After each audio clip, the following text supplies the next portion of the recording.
muito legal, assim, nesse sentido de se unirem para protestar, não só para protestar, mas para cobrar o clube dentro do possível. Eles têm ido sempre juntos, assim. Então aí você vê gente da Força Jovem, da Ira Jovem também, da Guerreiros do Almirante, enfim, Mancha Negra, enfim, a galera geralmente tem se unido nesse propósito de pensar o bem e o melhor para o Vasco, né? E aí, pode falar, Fernandinho. Não, eu só quero saber a opinião de vocês sobre esse tipo de protesto. Eu vou começar com a minha, tá? E eu quero saber do Caio, a de você de casa também, Vene Casagrande também. É a opinião porque eles vão lá na porta do CT, eu acho que é o lugar que tem que ir. É o CT, é no estádio, não é na casa de ninguém. Eu acho que é no CT mesmo. E eu acho importante, porque esse aqui é o tamanho do Vasco, mostrar que há cobrança, sim, obviamente, além de uma cobrança institucional, de um presidente, de um modelo ali, vamos dizer, de uma empresa, que não é só por ser uma empresa ou não, uma instituição até como o Flamengo, que não é empresa, mas que é o modus operandi de uma empresa. Você precisa bater o seu ponto, você precisa estar no horário, você precisa seguir regras, né? Então, além disso, o futebol tem essa atmosfera passional, que é a sua torcida. Eu já falei nesse programa que a torcida é o maior patrimônio de qualquer clube. Eu acho interessante, sim, ter esse tipo de cobrança. Eu acho interessante, sim, o clube ter um rolo. E nenenê, e parece que a pessoa fica numa situação meio constrangida, né? O profissional fica ali numa situação... Eu só não gosto disso. De resto, eu acho que tem que sim. Ainda mais se é uma conversa combinada e se é uma conversa que tá todo mundo falando uma língua respeitosa, tá? Caio Caesa, a sua opinião sobre esse tipo de protesto, que olha só, não é só o Vasco não, tá?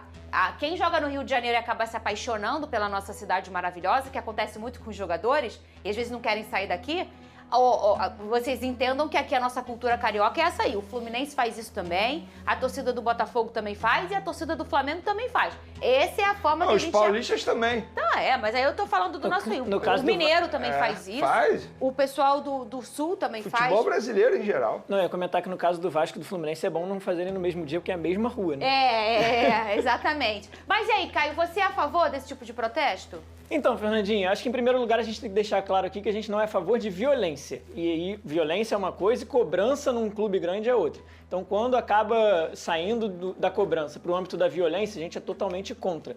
Mas quando a torcida do Vasco vai ao CT cobrar os jogadores pela melhora, pelo que o time vem apresentando dentro de campo, eu acho super positivo. Eu acho que a torcida tem esse direito, e eu sei que muita gente argumenta que você gostaria que alguém viesse no teu ambiente de trabalho te cobrar? Mas eu não sou jogador de futebol, é uma profissão muito diferente das demais, até pelos valores envolvidos no futebol. E quando você trabalha num clube do tamanho do Vasco, você está sujeito à cobrança da torcida, sim. E isso é sempre bom entre aspas, né? Porque seria bom que não precisasse acontecer. Mas é sempre bom que aconteça para relembrar alguns que possam estar desavisados ou dando menos do que podem, que eles estão dentro do Clube de Regatas Vasco da Gama, uma torcida imensa, com uma força enorme, são 15, 20 milhões de torcedores espalhados pelo país, eles representam muita gente que leva isso muito a sério e tem no Vasco uma das coisas mais importantes da sua vida. Então os jogadores precisam entender isso, eu sei que muitos deles já entendem, o próprio Barros, que apareceu nas imagens aí, ele inclusive fala, porque a torcida chega nele, né, num clima mais ameno, assim, parabenizando ele por representar o clube, por sempre dar a vida dele dentro de campo, ele fala, não, eu também preciso ser cobrado. O Barros é um cria da base do Vasco, geralmente os crias entendem melhor esse cenário, e eu acho esses momentos importantes para quem está dentro do clube entender onde está e mudar de postura. E geralmente, assim, na maioria das vezes, eu pelo menos entendo que isso dá resultado sim dentro de campo. Vene Casagrande, já conversamos algumas vezes nesse programa sobre isso, né? Eu, como já falei algumas vezes, sou a favor, acho que tem que ter o protesto sim. É o local certo do torcedor se manifestar. E você, Vene Casagrande, qual a sua opinião? Antes de mais nada, eu acho que isso aí não dá resultado. Se desse resultado, você acha? Acho que não. Nos últimos 10 anos, o Vasco briga pelo quê? E nos últimos 10 anos, quantas vezes os torcedores do Vasco foram na porta do CT da equipe para ficar cobrando o jogador? E eu considero isso aí uma violência, não verbal, mas não física, mas é uma violência verbal, em determinados momentos até humilhação. Vamos voltar um pouquinho no passado. Se o Ryan, com 17 anos, tivesse decidido sair do Vasco depois de ter sido humilhado por certos torcedores na porta do CT do Vasco, o que seria do Ryan? Então, assim, eu particularmente não gosto e não aprovo esse tipo de situação. Cobrança é uma coisa e violência é outra, como o próprio Caio acabou de mencionar. Eu acho que a cobrança pode ter em portões fechados, em uma sala privada, algo combinado com a diretoria. Esse tipo de situação eu nunca vou aprovar, Porque se alguém fizesse isso comigo na porta do SBT, depois de eu ter dito alguma besteira aqui em relação a algum clube ou qualquer outra coisa, eu também não ia gostar. Então, assim, eu me coloco muito no lugar dos jogadores. Em determinado momento, isso passa de cobrança para uma violência verbal e, repito, até mesmo uma humilhação, como vários outros jogadores ali já sofreram. Eu acho que o jogador ele não pode ser nunca cobrado? Claro que não. O que eu estou falando é o seguinte, é algo combinado. Eu acho que o torcedor ele pode chegar, conversar com o dirigente, um membro da torcida organizada pode chamar alguns representantes do elenco e ter uma conversa entre quatro paredes. Não precisa essa exposição toda. O que vai mudar? A cobrança assim, publicamente, ou a cobrança interna? Acho que nada, não muda nada. E o Marino, que foi um dos jogadores mais cobrados pelos torcedores na entrada do CT, horas depois ele curtiu um post que se referia mais escolhas, escolhas ruins de uma página de torcedores do Atlético Nacional, que é o antigo clube dele, dando a entender que vai para o Vasco, a ida para o Vasco foi uma escolha errada. Caio Caesa, curtiu sem querer, sabe? Aquela coisa que você tá passando, ele tá com o dedo nervoso. Aí você passou, aí, pô, aquela gata de biquíni, você tá casado, né? Sim. Sem querer, tu curtiu a gata de biquíni. Tem certas pessoas que eu nem entro no perfil pra não ter o risco. É mesmo, Teve uma vez que eu tava mexendo, o celular caiu, oh meu Deus, será que curtiu sem querer? É sério, mano? Não, graças a Deus. O Marino definitivamente não tem feito isso. Não, né? Se é sem querer, ele faz toda hora, Fernandinho. Porque como esses aí, tem vários. Você entra no perfil dele, tem curtida. Ele curte muito, é? Ele já curtiu o rumor da ida dele pro São Paulo, o São Paulo tá interessado nele. Curtiu essa do Atlético Nacional também. Enfim, o Marino tem dado um show... Boca também, né? O Marino pode escrever um livro. Como não se comportar quando chegar num clube novo. Marino Inestroso. Porque o que ele tem feito com o Vasco... Se ele jogasse igual curtisse fora. Porra! Ele tava na Copa, pô. Ele tava junto com o Andrés Gomes, compatriota dele que tá na Copa do Mundo e joga pelo Vasco. Mas assim, ele tem dado um show de horror nas redes sociais. Ele já vinha dando esse show de horror dentro de campo, acabou melhorando um pouco, né? Eu falei sobre isso recentemente, mas o Marino precisa acordar pra vida. Ele é um desses jogadores que eu falei aqui que precisa se situar, que ele está no Clube de Regatas Vasco da Gama e que o Vasco da Gama não é brincadeira. E ele tem que levar isso a sério. Ele tem qualidade pra estar no Vasco. O Vasco investiu dinheiro nele, o Vasco pagou cerca de 30 milhões de reais, Fernandinha, no Marino Inestroso.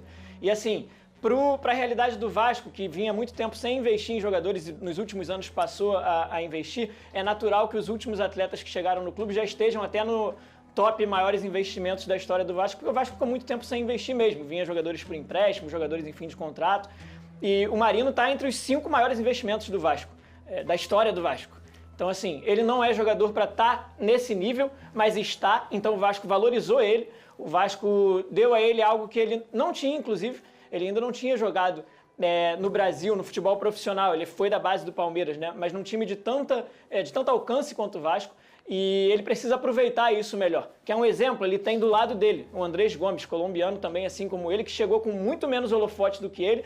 Aproveitou os poucos minutos que teve no início, porque o Andrés também não chegou titular. Ele chegou reserva, entra no jogo contra o Corinthians no final do jogo, dá uma assistência para o Ryan faz o gol, o Andrés Gomes começa a ter sequência, sempre participando de gols, e aí ele vira titular do Vasco. A titularidade do Andrés Gomes não caiu no colo dele. Ele buscou isso e o Marino precisa buscar também. Não à toa, o Andrés Gomes vai para a Copa do Mundo. O Marino Inestrosa não. Ele quer ir embora, Vene Casagrande. Você ia falar mais alguma coisa? Não, é só para completar que é isso que diferencia os dois. O Marino precisa acordar para a vida. Será que ele quer acordar pro Vasco? Tem esse detalhe também, né? De repente ele mesmo já desistiu da passagem dele pelo Vasco da Gama, mas isso aí ele poderia chegar e expor à diretoria, ao presidente do Vasco, ao invés de ficar curtindo algumas situações em rede social. Fato é o seguinte, que o Marino, na ocasião que ele chegou ao Vasco da Gama, inclusive todos os torcedores do Vasco comemoraram, porque ele estava muito próximo de ir para o Boca e acabou vindo para o Vasco da Gama. Eu não vou ser engenheiro de obra pronta, eu vou falar aqui. Eu achei na ocasião que foi uma boa contratação. Isso quer dizer que todo jogador que chegar ao Vasco, a gente vai ter certeza que vai conseguir render aquilo que se espera? Não, até porque tem um contexto, né? Ele foi contratado através de um pedido de um outro treinador. Aí ele chega, é um outro comandante que nem viaja também. Eu me coloco muito no lugar do jogador falando assim, como assim meu treinador nem viaja e eu tô aqui jogando, ele não tá me vendo? Mas enfim, eu particularmente acho que o torcedor poderia ter um pouco mais de paciência. É muito pouco tempo para dizer e cravar que não vai dar certo com a camisa do Vasco. Mas é difícil você ter paciência É isso. quando o cara tem minutos, aí fica curtindo ou isso ou aquilo. Ah, eu acho que também Mas aí tem que a partir, sabe paciência de tem quem? limite, né? O Admar Lopes, do dirigente, chamar o Marino numa sala e falar, vem cá, qual é a sua? Vai ficar curtindo esse tipo Eu de acho que situação? esse é o quer ir principal embora? ponto, Vene. É O isso, principal a ponto cobrança, é a pô. gestão e a liderança dentro do Vasco. O jogador não pode fazer o que ele quiser e achar que ele é o dono da razão, pode postar o que quiser, pode curtir o que quiser. Alguém na gestão do Vasco, seja o Admar, seja o Pedrinho ou o Felipe, que são as principais vozes que a torcida do Vasco espera que os represente dentro do clube e que são ídolos do clube, cheguem nele e situem o cara de onde ele está e o que ele está fazendo e o que ele deve fazer para recuperar essa confiança. E assim, o Marino, como jogador de futebol, ele tem talento, tem qualidade, ele pode dar a volta por cima ainda com a camisa do Vasco. Ele tem contrato com o Vasco até o final de 2029.